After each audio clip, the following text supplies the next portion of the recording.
আমাদের শ্রদ্ধেয় বিএনপির প্রার্থী ইঞ্জিনিয়ার মঞ্জুরুল হাসান মুন্সি, উনি শারীরিকভাবে ওনার এখন বয়স হয়েছে, চলাফেরা করতে পারেন না।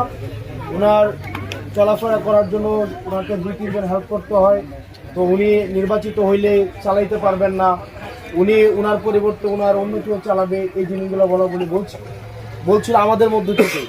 আমি আপনাদেরকে এই সব কথা বলতে আমি নিষেধ করলাম আজকে থেকে, কারণ বার্ধক্য আমাদের সবাইকে পৌঁছাইতে হবে। ওনার যখন বয়স ছিলেন, আমরা কিন্তু এটা অস্বীকার করার কোনো উপায় নাই। উনি আমাদের এই দেবিদ্বারের জন্য উনি কাজ করেছেন। ওনার এখন বয়স হয়েছেন, উনি এখন অসুস্থ, উনি হাঁটা চলা করতে পারেন না, সেই জন্য আমরা দোয়া করি আল্লাহ ওনাকে সুস্থতা দান করুক। আমরা যেন ওনাকে, আমরা শুরু থেকেই গত বছরও আমি যখন বারবারই ওনার জন্য আমি দোয়া চাই। ওনার আসলেই গতকালও দেখলাম ওকে ভিডিওতে ওনার কথা বলতে সমস্যা হচ্ছে। আল্লাহ ওনার সুস্থতা দান করুক, ওনার যেন যেন উনি আমাদের এই দেবিদ্বারের জন্য অনেক কিছু করেছেন। উনি এখন বার্ধক্য উপনীত হয়েছেন, শারীরিকভাবে উনি অসুস্থ। ভিডিওতে দেখলাম ওনাকে হয়তো 2-3 জন সাপোর্ট দিয়ে হচ্ছে ওনাকে হাঁটতে হয়, কষ্ট হয়।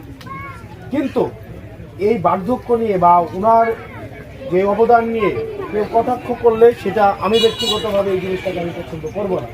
তো যারা কেউ যদি আমার প্রিয় হওয়ার জন্য এইভাবে আপনারা হচ্ছেন এই বিষয়গুলো নিয়ে কথা বলেন, আরেকজন প্রার্থী সম্পর্কে কটাক্ষ করেন, এটা কোনোভাবেই রাজনৈতিকভাবে শিষ্টাচার সম্পন্ন না। আমরা রাজনৈতিকভাবে সমালোচনা থাকবে, রাজনৈতিকভাবে আমাদের বিভিন্ন ধরনের আমরা একজন আরেকজনকে রাজনৈতিক বয়ানে আমরা মন্তব্য করব, কিন্তু কোনো ব্যক্তিগত বিষয়ে আমরা এই বিষয়গুলো আমরা কখনোই আমরা এগুলো সংবেদনশীলতার সাথে দেখবো। কারো অসুস্থতা, কারো এই শারীরিকভাবে উনি চলাফেরা করতে পারে না, এই বিষয়গুলো নিয়ে আমরা কখনোই আমাদের মধ্যে কথা বলবো না, বরং ওনার সুস্থতার জন্য আমরা দোয়া করবো ওনার জন্য। উনি যে